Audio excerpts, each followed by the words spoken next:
Welcome to Retroford's second episode in the project Patina. So we haven't been able to get on this of late because we've had so much work on, and we've also took delivery of our new Lotus Cortina steel wheels, which you can see is up on this mezzanine here. So we've had to erect all this mezzanine, and obviously it meant we couldn't get in here and we couldn't get near the car. But now we've found a bit more room, we've put the wheels away, we're going to make a start on the Cortina. So first we're going to strip it down, not completely to a bare shell, but take nearly everything off it.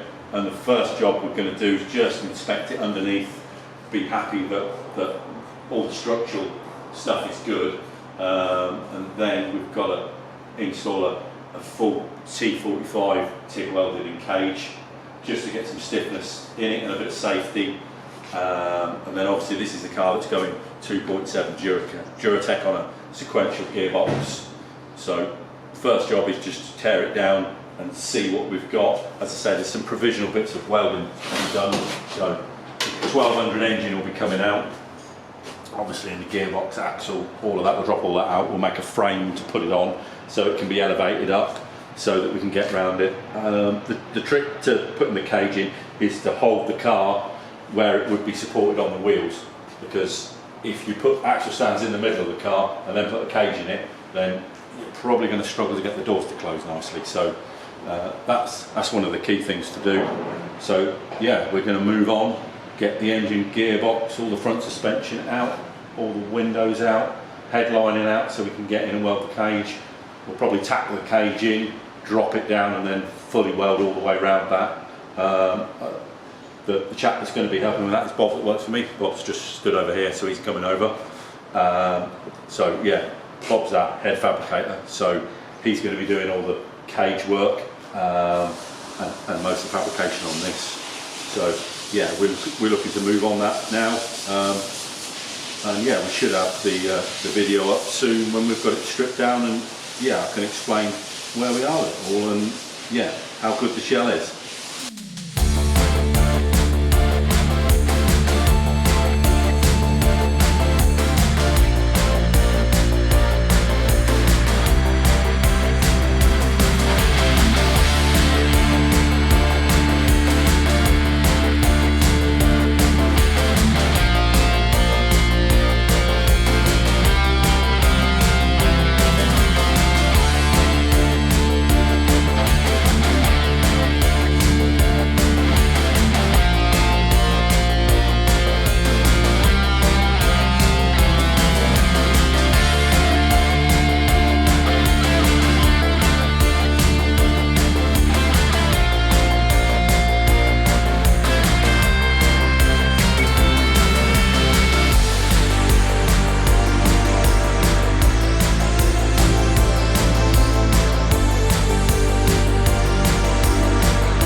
Strip the Cortina down. I'm going to run around it and just have a look and show you any corrosion that we found and the first stages of what we're going to do with it. So if you look at the front here, as I say, I think earlier in the video we showed these two bits on the front here on the strut tops. Now they're going to be repaired. We're going to try and keep the numbers on that side. The battery tray will be going, and we're going to convert it back to, well, not back to right-hand drive, but we're going to convert it to right-hand drive, obviously to left-hand drive. This car was originally from the Czech Republic, and there's a few things that the Czech cars had. I think they only were available in 4 colours, and they're only available as a fleet model. So if you look inside at the dash, I might get that light, just you have a bit more light in there, you'll see a bit better. Yeah, you can see that you didn't get a glove box, and you only got a sun visor on the driver's side. So typically I'd cut this out and put a right-hand drive dash in it, but we're going to be putting a stack dash in it, which I've got here. So this is going to be in here somewhere. I'm going to sort of French that in and potentially use the original aluminium surround. So we'll put that in there, but obviously that's obscuring the rev counter at the minute. But yeah, so we're gonna make that fit in there. And then we've started doing a kit now for people that want to convert their cars from left-hand drive to right-hand drive. Now, I luckily got a bit of bulkhead that was cut out of a rotten car, but that shows me what we've got to do here. But you don't really need this to work out where it's going, because there's a little indent there where the top of the pedal box goes, and even on your left-hand drive car that's there as well. So if you hang your pedal box off that bracket, then that will dictate where these go. If you plumb it up, that'll give you the holes for that. And we do a strengthening plate at a 2.5mm, so that will go on that side. And again, we don't need the holes for the master cylinders because we're using one of our own bias pedal boxes which put the cylinders on the inside.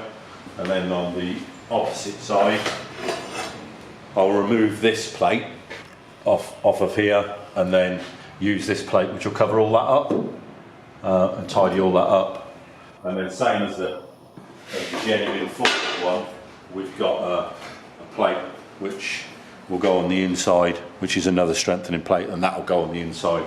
Now to fix these, I'll drill a series of holes and spot weld them. But if it was a rally car, then you might just seam weld around the outside of it, stitch weld it and puddle it as well. And then obviously we want to block up the hole for what was the pedal box hole. So yeah, if you look inside here, you can see that we've done a plate. This plate will go in there and we'll weld that in. That'll sit in there. That'll block up that old hole. So that'll be what's involved in right-hand driving it. There's a strengthener for the pedal box assembly and a bracket here for the pedal box as well. But we'll probably keep that, because that adds a bit of strength, and put that on the other side as well. It's also going to have a full T45 roll cage in it. So the next job here is probably going to be right-hand drive it, and then I'm going to bare metal all the floors. Now, typically with a car like this, we would probably get it dipped or sandblasted, but the paint on this car is so good, I really want to try and keep the original paint. So there's a tiny little bit of corrosion here, just a little blister here, but I think we're going to keep that. There's a little bit of damage on the sill there. I'm going to try and pop that out, and I might paint the sills, but yeah, I don't want to really go any further than that. So yeah, with a bit of luck, the cage should be here next week. We've got a T45 cage coming in, full welding cage now. Yeah, but in the past we probably would have manufactured that in-house, but to be honest, for how long it takes to make a cage and scallop all the ends of the tube, then you can buy a custom cages, do a FIA cage, so that's what it's going to have with door bars, put a bit of strength and a bit of safety into the car. Now sometimes if it was a rally car or a race car, we would then join the strut tops up, but we're only really interested in the cage as far as giving the car a little bit of rigidity, but also a lot more safety, because it's going to have quite a lot of horsepower. And again, we may be, I haven't decided yet, we may be 5 or 6 with 6 link in it, but we're going to keep the English axle. So that's potentially what we're going to do with the back end. So the next job is we want to get it up on a framework so that we can rotate it to clean the underneath. I mean, if you look up where all a Cortina goes rotten, I'll run around now. If you look in this footwell, that's typically up there. If you look, looks pretty much like brand new. And down there, I've took off the sound deadening, but yeah, there's no corrosion in the floors whatsoever. And you can see over there and over there, there's no corrosion. And then if we move over to the boot, have a look in the boot. One of the first places that your Cortina will have gone rotten is in the wheel well, and you can see that's all as it left Dagenham. Same on this side, and there's no signs of any accident damage. There's some good runs here though, which is quite impressive, but that's how it would have left the factory. That's probably where he set his gun up. He probably come around here with his paint gun and got his gun set up, and then yeah, put the paint on it. But yeah, if we will sort of walk around it, you can see that, yeah, all inside the door shuts and everything. This is all lovely. All the inner and outer seals are lovely.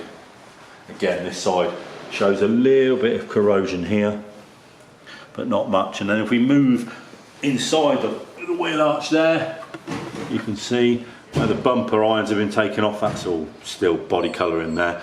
And I think somebody's put something on this car, some sort of wax oil thing, and again that would have been done in the Czech Republic.